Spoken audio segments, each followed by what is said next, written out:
Welcome to NFL Daily, where we're always available for a fourth-round conditional pick.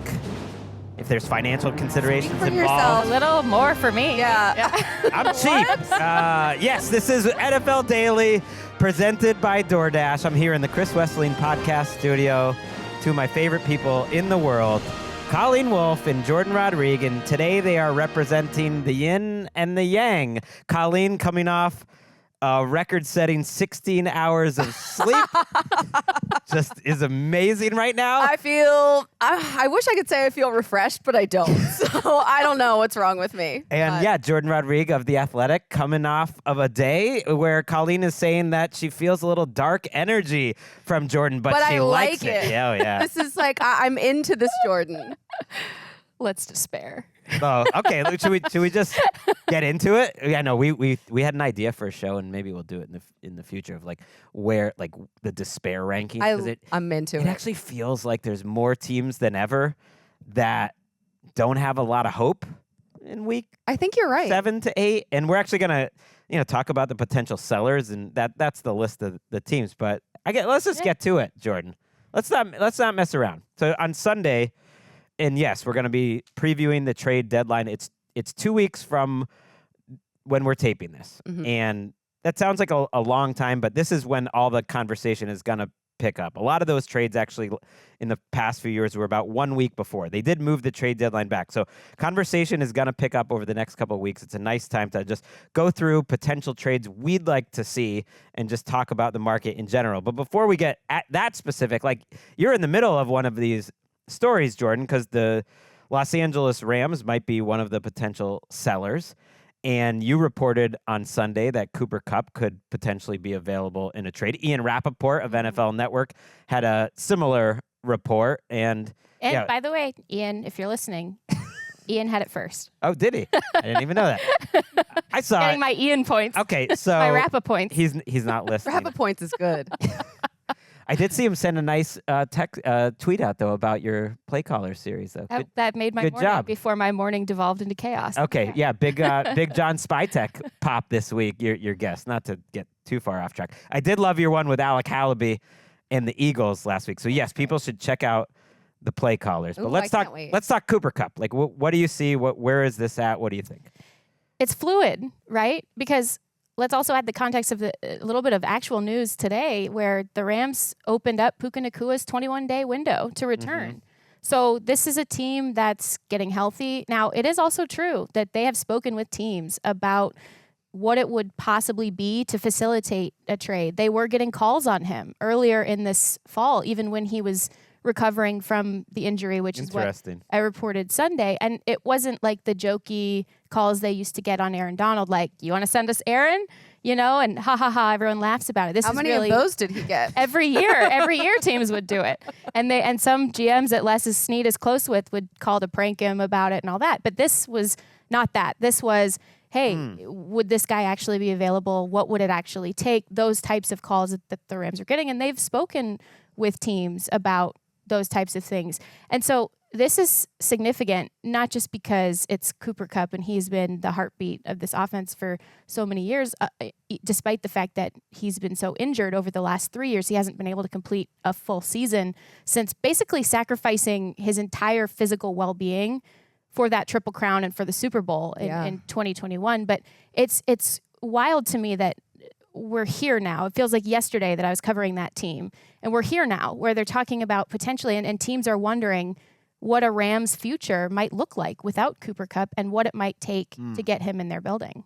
And it changes the trade market completely to know that Cooper Kupp could be seriously on the move, because you look at the wide receivers that are available right now, the names aren't exactly popping out like a Cooper Kupp would, despite the health history that he has. But Deontay Johnson, Christian Kirk, DeAndre Hopkins, Tyler Boyd. I mean, these are the names, Mike Williams, Kendrick Bourne. But a Cooper Kupp could really change the dynamics of a team. It'd have to be the right fit. And yeah, maybe we'll jump into it because I might disagree slightly, just that he's such a risky proposition because of the health. Now, he looked good, I thought, early this season. That was the best he had looked maybe since 2021, because he looked like a player that was maybe breaking down a little bit physically or fighting through injuries when he played a lot of the times the last 2 years. And I think he looked good early this season, but then he got hurt again. So it's a very risky proposition to me to trade for Cooper Kupp. I would think that would hurt his value, and that there's finances to get involved. We don't need to get into all that. I do have some potential trades, but if you want to just go like generally about Kupp. Well, I just wanted to say too that like the NFC West still being like relatively open. I mean, the Rams have been so hurt that it's hard to even know what the identity of this team is. And I wrote that in I feel like that is the identity. And it has been, but it's been start, stop, start, stop, start, stop. Like, and usually this team's offense has flowed through Cooper Kupp and Puka Nacua, but Cooper hasn't been available for a full season.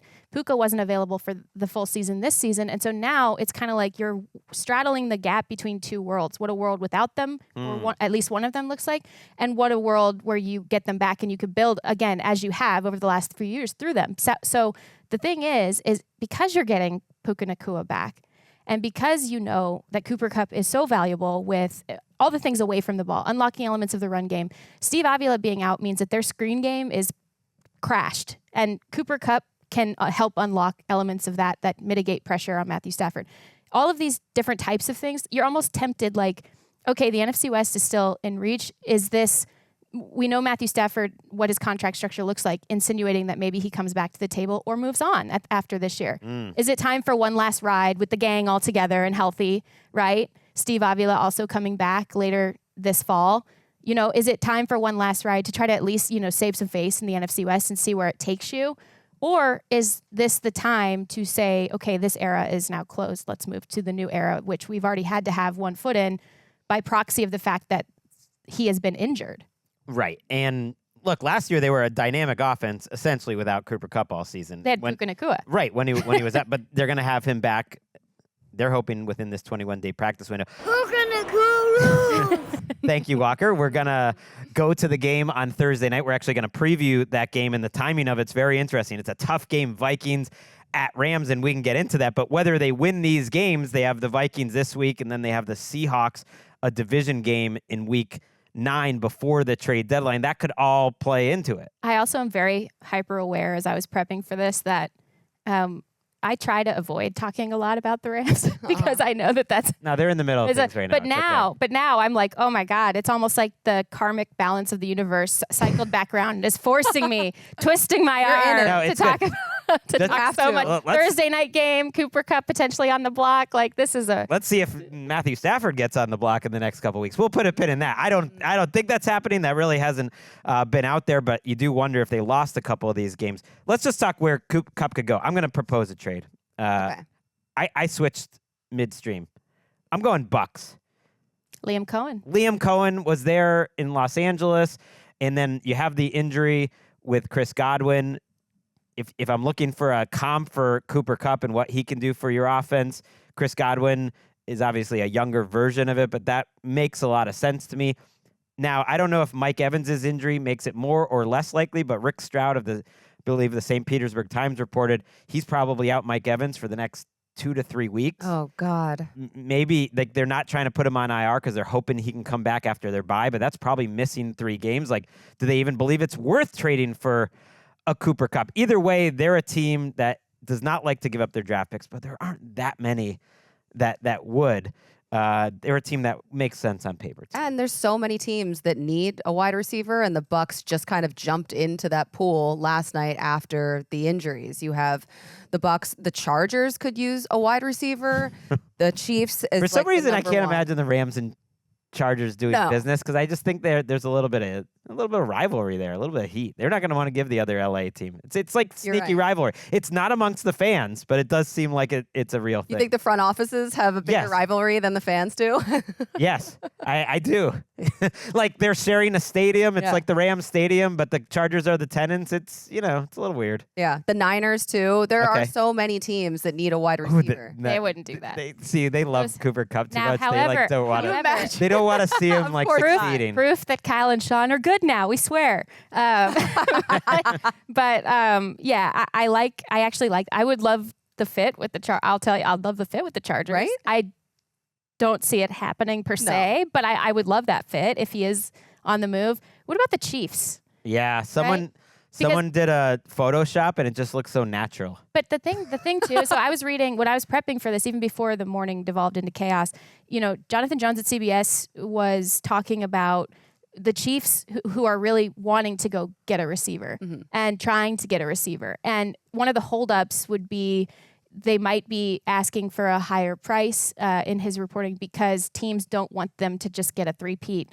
with all their pieces. But then also, it's a complicated offense. It's a complicated offense and hard to pick up. Okay, so who's going to pick that up pretty much right when he gets into the – I mean, I've seen that dude do some insane stuff on the film board and like all of those things. And I also think that this is one of those attention-grabbing players who can open up their speed guys on the perimeter a little bit more and then also create, because those speed guys on the perimeter will get working, create more space in the middle of the field for him to then work. I just think it's a fit. And Mahomes and Kupp is kind of just like not fair to think about. But if he would be on the move, that would be a potential fit. Do you think that any GM, though, is like, I feel like there's this thing with the Chiefs because they've had so much success and because they haven't had a wide receiver while they've had so much of that success. I just don't know if any team is going to send a wide receiver to them and just be like, here you go. Why don't you keep dominating?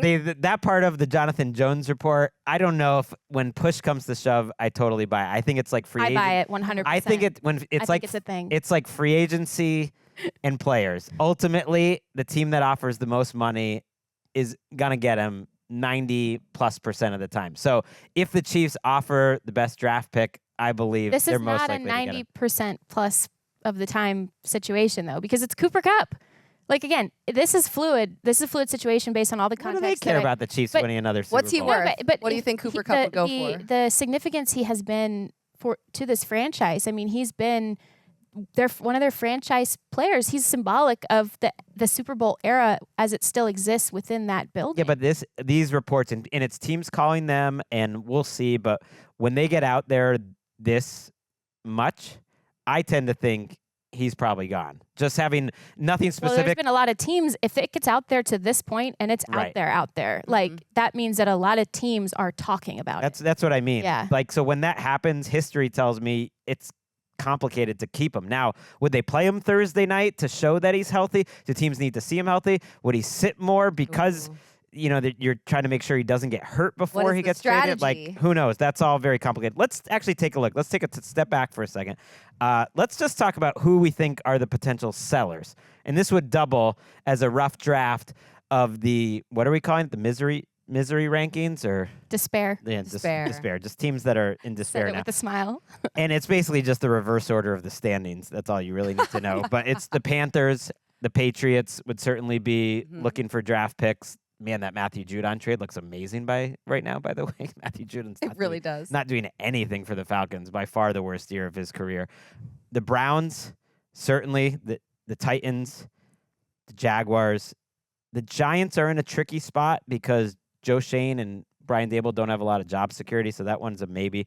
The Raiders, the Saints. Saints could go either way because the Saints are the Saints. They're crazy. The Rams, I think, could go either way because the Rams are crazy. They're on the bubble. I actually think the Saints, and they weren't the team because I said it's trades we want to see. I think the Saints are one of the most likely teams to trade for Cooper Kupp because that's the type of move that they would do. Even though it doesn't make sense to us on the outside, I think they were in the mix for the Devontae Adams. I think they want weapons. I don't think they're giving up whether we think they should or not. Let's move on to other trades. You mentioned the Chiefs. Let's talk a little like who the Chiefs. So you have Chiefs trading for Cooper Kupp, or just stay at wide receiver. They need a receiver. That's what I'm saying specifically because we were talking about Cooper Kupp. He seems like that would be a fit, or at least someone they'd look into. But they also would probably look into like a Mike Williams, although different position, kind of different type of player.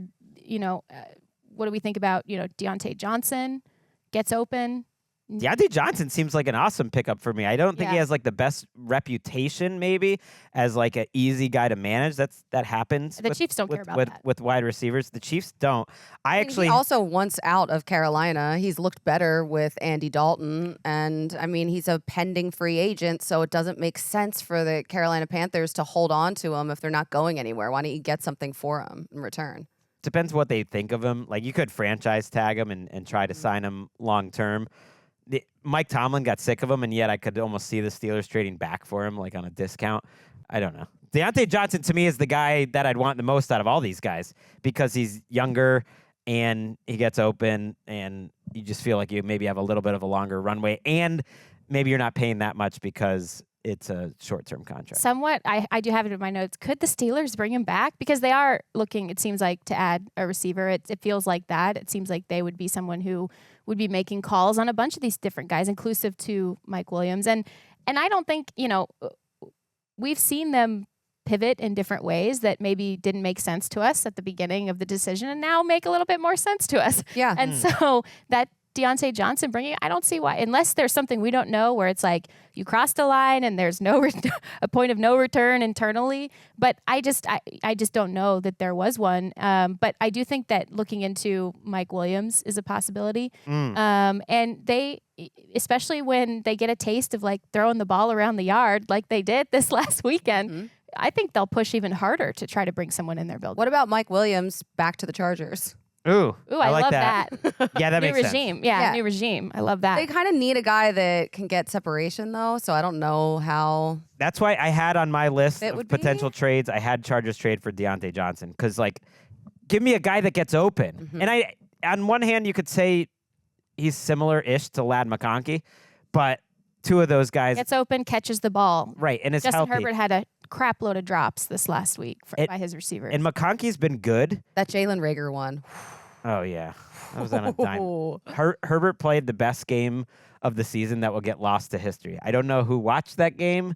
It was on, it was on ESPN Plus, and they literally didn't score a touchdown, and it was like one of the best games of his career. It was outrageous. I was actually going to send Deontay Johnson to the Niners. Okay. One of my I like trades, that too. Because after Brandon Ayuk with the ACL and MCL, you have Kittle with a foot sprain right now. Chris Conley has an ankle sprain. Debo has pneumonia and is in the hospital. McCaffrey, maybe he'll be back after the bye. That would be week 10. So the healthy players they have left are Ronnie Bell, and then their two rookies, Ricky Pearsall and Jacob Cowing, and then hopefully they'll get Juwan Jennings back. But they are smack dab in the middle of their Super Bowl window. Yeah. So John Lynch has to maximize that. I would like that fit, Deontay Johnson in San Francisco. And they've shown they're not afraid to make these sort of trades. They've done it a number of times. Last year they did it with Chase Young. They are high on the list of buyers, I believe, because they don't have the choice of the Rams of like, well, we'll just have a lot of injuries this year. It's just not our year. Like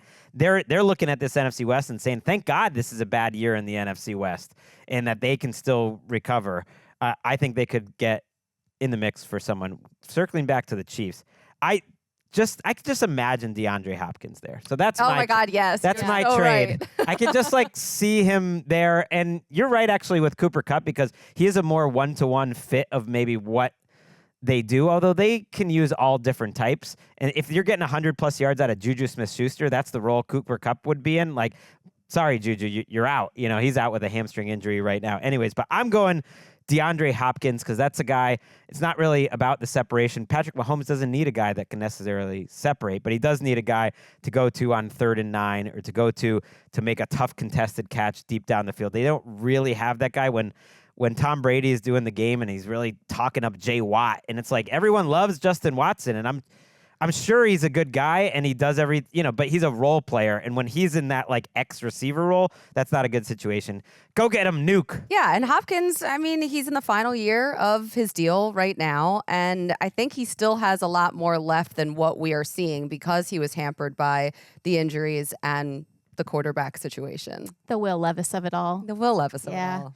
Bless his heart. Did we talk Steelers at all in these wide receivers? They're a tough team We did a little bit. to figure. Yeah, because Yeah. they got a They taste like again. never do anything. But though. they got a taste again of what it actually looks like and feels like to be throwing the ball all around the yard. And so I do think that. It was nice to see. Yeah. Are we already having regrets about our Justin Fields state? No, it just was different. I don't regret that. All I'm saying is I think that seeing proof of concept prompts them to want to be a little bit more aggressive in pursuing particularly this position. And there are guys, all the ones we've mentioned, each in a vacuum in their own way would kind of fit that offense and fit what Arthur Smith likes to do, or what Russell Wilson likes to do, and Mike Williams, maybe with bringing that deep ball, maybe bringing someone like that in blends the two together. Yes. Art Smith and Russell, and a mediator in between. Okay, while we're on wide receivers, we're just flying. We're going all over the place. I want to throw Kendrick Bourne in there. The Niners. Ooh. I know we've talked about the Niners, but Kendrick Bourne was signed there as an undrafted free agent originally, and they watched him grow and develop. So he already has some type of familiarity with the playbook. And all of the rumors that swirled that San Francisco wanted Bourne in a package for Ayuk earlier this year. So maybe that's something that they are still kind of exploring at this point. But why would you keep him in New England? I know that he just signed this 3-year extension, and he's a good player for them, but you could have Drake May working with these younger receivers who he already has a connection with, like the Demario Douglas and Jalen Polk. So I kind of like moving Kendrick Bourne for them right now. I could see that. I just think I could see him in Tampa sneakily. I think the Patriots are just going to try to get picks. Like I said, that Judon trade looks pretty good now. It was like a hard 3 for a guy who's maybe closer to the end. And I think Elliott Wolf now running their front office, they're going to be looking for picks in general. And if they are looking for picks in general, something I'd like to see, and I was texting you a little bit about this last night, Greg, Josh Uche, I know he turned down the $15 million rumored contract with the $11 million guaranteed from an unnamed team. And he said he wanted to be a part of the Patriots, and he said he wanted to help a young team grow and develop. But it is not good vibes there right now. It doesn't seem. I wonder how he's feeling about that right now. And it's clear too that he really thrives with a rushing partner. Okay, so follow the thread with me, stick with me, bear with me. I know I'm rambly. I'd love the Lions to trade for him. Okay. I would love the Lions to trade for him, not just to help them out in the short term without Aiden Hutchinson, but even before Aiden Hutchinson got hurt. They needed a rushing partner for him on the other side. And so for me, if I'm looking at this, what do we patch together here while Aiden is out? But if there's a combination move that would suit them in the short term and the long term, I think that Josh Uche could be that person. And when he had a partner before the Judon trade, when he had a partner, he was getting a 21.1% pressure rate in 2022, his best. And it was very clear how well he flowed in tandem. It hasn't looked like that this year. And so I do want to see that happen. And the Lions, they need help regardless. They have to be in the OLB pass rusher market. They needed it before Aiden Hutchinson went down with Marcus Davenport's absence as well.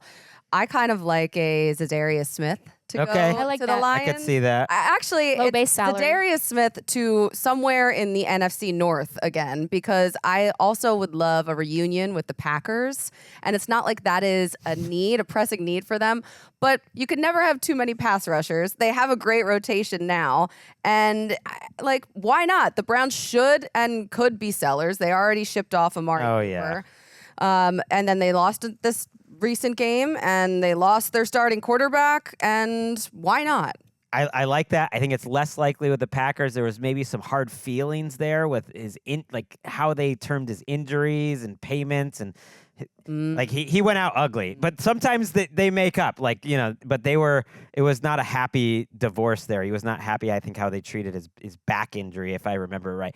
I hear you on. We'll go to the Lions. Yeah, then. Lions is perfect. That's fine. I hear you on Josh Uche, but I'm gonna go with a bigger ticket item.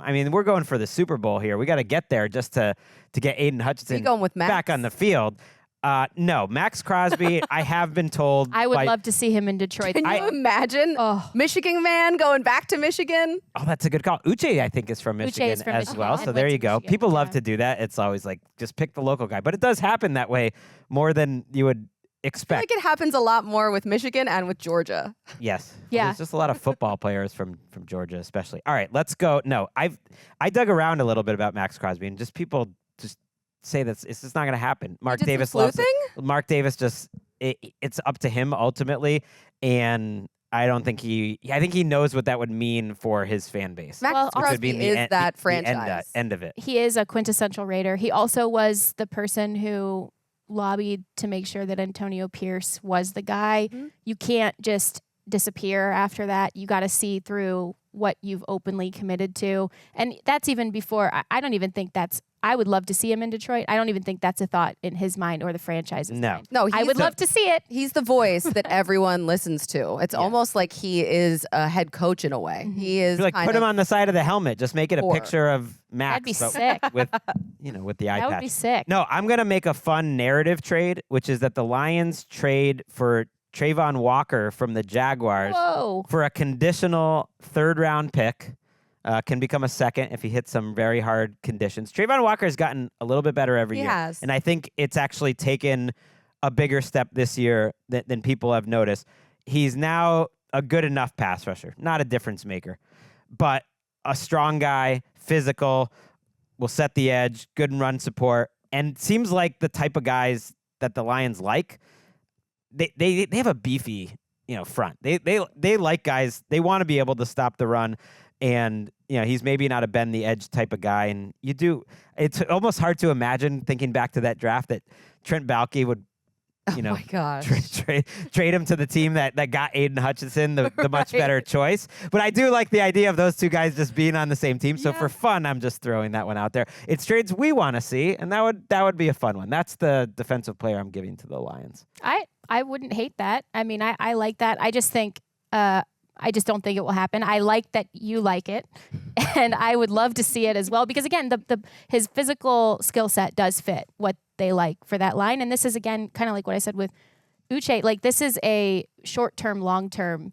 In my opinion, yes, they need a guy who they can patch in the short term. But if I'm Brad Holmes and I'm thinking about how he might be thinking right now, he's trying to find if there's a sweet spot, if there is a guy who they can bring in and frankly, maybe less worried about the capital needed to acquire someone of a higher tier, understanding that, okay, then maybe you extend someone and then, you're pairing him with Aiden Hutchinson, who is an uncertain physical return from the injury. You can't expect him to be back this year. No, of course not. But I'm saying in terms of caliber, like I have no doubt he's going to still be a great player, but you just don't know. So you have to have at least to me a high caliber person who you could potentially pair him with. I want to know what you guys think. Do you guys think that like Azeez Ojulari could be? That's another one. potentially Oh, on yeah. the That's a block? good one. I like that one. Yeah, because Kayvon Thibodeau's coming back soon from the Mhm. injury. He's That's played good. well this year. At moments in his career, he's looked like a really good pass rusher, and then at other moments, they just like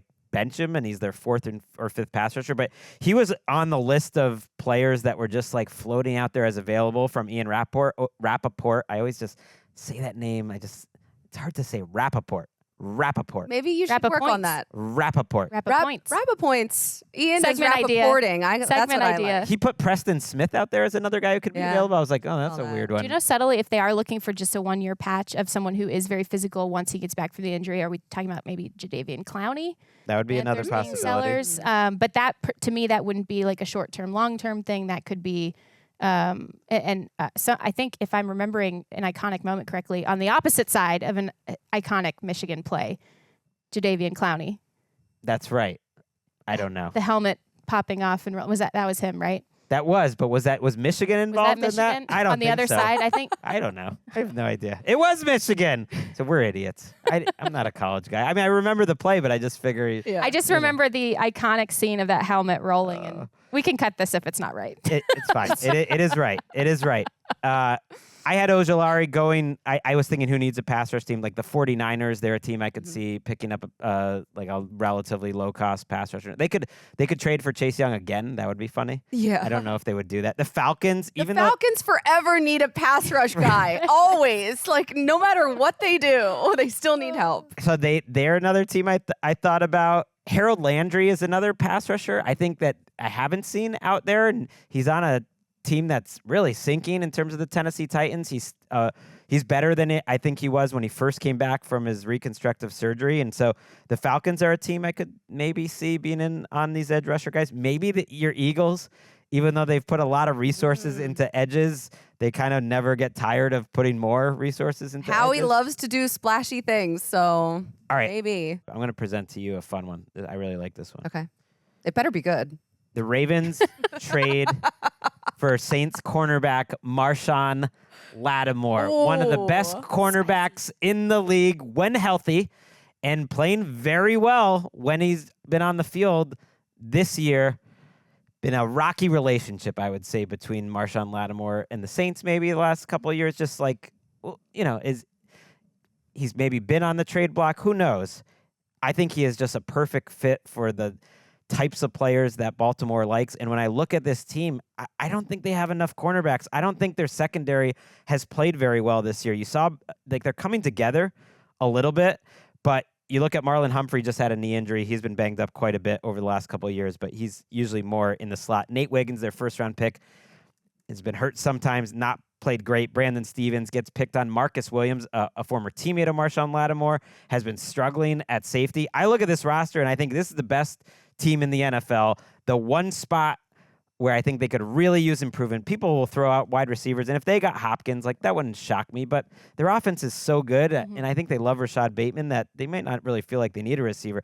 Get me Marshon Lattimore for a premium pick. I actually think he could get a second. Really? Yeah, because he's kind of like he's not Jalen Ramsey when Jalen Ramsey got traded to the Dolphins, but he's still got a few good years left in his prime, and he's a premier cornerback when he's on the field. And I think, if I'm remembering correctly, I might be misremembering, but I think that was a third even. Ramsey. Yeah. So you certainly the comp. So maybe it's a third that's a conditional second. Maybe it's just a flat third. This would take the Saints actually admitting to themselves that they're not contending, but maybe one more loss or two more losses will help them get Lattimore could also go to Green Bay. I could see that happening. That would be good. Ooh, him and Jair Alexander is a lot of spice. Jeff Hafley's defense is coming alive over there. But I like what you're saying because, and I think this applies to the Packers too, because good teams who know they are at this point of the year where they're arcing from playoff probability, like they're probably a playoff team, but they start arcing toward legitimate contention into that final tier, into that last window. And sometimes you need a player to like break through into that last window and stay there. And I think when really, really, really good teams understand we are really, really good, we can't know if next year, the year after, this whole thing could fall apart for a variety of reasons, injuries, whatever.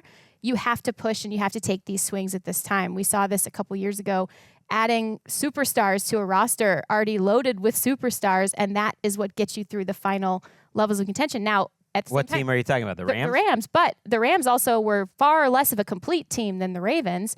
I just think the Ravens have an opportunity to become an inarguable Super Bowl team, intrinsically ready for that moment because they keep adding just here and there bits and pieces, things you don't necessarily is not like the most significantly glaring need on a team that is so good. Yes, it is on a team of really good players. It isn't still a need. But this team would probably be fine and make a deep push without it. This is not a team interested in just making a deep push. This is the year. How many years are they going to have where Derrick Henry is this great? God, maybe it'll be a couple, but I don't know if you can assume it and that you're getting this level of play from Lamar Jackson. I love me a little Marshon Lattimore. I'm going to throw out another one. I got so many. The Dolphins trade for Bryce Young. What? I like that one. What do you think he would cost? I'm going to go a conditional fifth. Really? Like that moves to a fourth. Yeah, I don't know. I don't think there's going to be much of a market. You think Carolina would do that? I think that there actually will be behind the scenes. Maybe we won't see or catch wind of it publicly, but I think behind the scenes, we've talked about it. I know I sound like I'm joking. I'm not. There are a lot of teams in this league with offensive-minded head coaches and smart, bright, ascending coordinators who want the reputation of the quarterback whisperer, who say, I can fix him. So maybe that's a conditional third. Like it's a fourth that moves to a third if he satisfies some start requirements. That sounds like the sweet spot for me with Bryce Young. And I can remember Mike McDaniel a couple years ago, this was last year, talking in such glowing tones about Bryce Young ahead of this matchup, where he basically said all the same things about Bryce Young that he once said about Tua. It's almost like if you could put those two interviews or different words that Mike McDaniel uses about both player timing thrower, accurate, gets the ball to playmakers in space, understands the way that things have to disperse, understands how certain motions that Carolina has not run well, the timing and the cadences that those require, a point guard, those types of things that he used to describe Tua Tagovailoa, a pure passer. Like also he used to describe Bryce Young. That's the route for Bryce Young to have a career. They've shown that they need a backup quarterback, that Mike McDaniel has failed the organization really with their plan for backup quarterback, and it might sink this season. And yes, they have to not feel as comfortable about Tua Sure. as they did coming into the season. Jordan, just I'm 'cause of going to the need concussion. from you a list of offensive coordinators that are in the quarterback whisperer competition. I think that would Segment be idea. very interesting. Quarterback Whisperer Island. Yes, exactly. I'm going to throw Just one out. down the river Wait. from Quarterback Island. The Cowboys need to upgrade their skill position players, and I don't know if they're ready to admit that they are kind of not as good as they thought they were, or maybe they think they are. I thought maybe if the Cardinals lost last night and fell to 2-5, that James Conner could be an option for them to trade to Dallas, but that obviously didn't happen. What about Travis Etienne after I love that. Jacksonville I love that has one. seen Yeah. Let's what go. Tank Bigsby is able to do? And I mean, that offense flowed pretty well without Travis in there, so why not? I love that one. I do wonder if they were gonna try to win this season. There's like a weird vibe to this Cowboys team that's Yes. almost like Jerry Jones is like, "Hey, you said you were a good coach, Mike McCarthy. Just prove it to me. I'm not gonna help to upgrade your team at all. And if it doesn't work, then it's your last year." So are they gonna try to upgrade this team that hasn't looked great? Maybe if they win Sunday night, that's a big game with the 49ers, or maybe not. Jerry Jones had a crazy quote today that I want to get to. I want to get to. He did the radio station, The same one? the same group. Was it the same He came back because they hosts? do it every week. He said that they were very lucky that he and Stephen Jones and Mike McCarthy comes on there, and that he was surprised that people made such a big deal about it. He thought emotions are good, and he didn't think it was that big of a deal. I was emotional. You can be emotional. Emotions plus power, Jerry, is where the issue comes in. But he literally said in this interview that Mike McCarthy was designing bad plays and bad concepts on offense. He just sort of slid it in. I was like, Oh no! as though it's McCarthy's not, he's designing bad plays and concepts right now. It's like, wow. Oh God! Bye. All right, Yeah. so then whose seat Yeah. is warmer, McCarthy or Dennis Allen?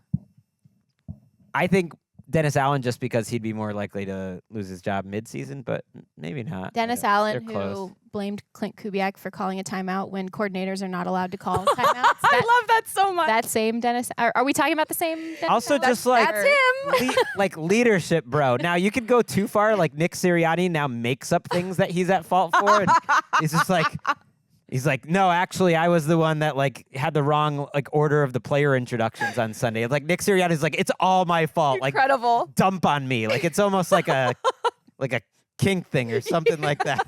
It's we know you didn't call that defensive play, Nick. Why are you trying to take the blame? Sirianni, big into despair. Yeah. Oh man. Dennis Allen is the flip side. Yes. He's just leadership? No, it was his fault. It was How Clint's fault. immature. He was embarrassed. All right, unless you guys have any hot ones. Dalvin just some lower tier ones. Dalvin Tomlinson is one of the guys I actually do think will get traded, who will help a team. Kind of a run stuffer, can push the pocket a little bit. There's a lot of teams that could use defensive tackles. The Eagles, the Bills. He could go back to the Vikings.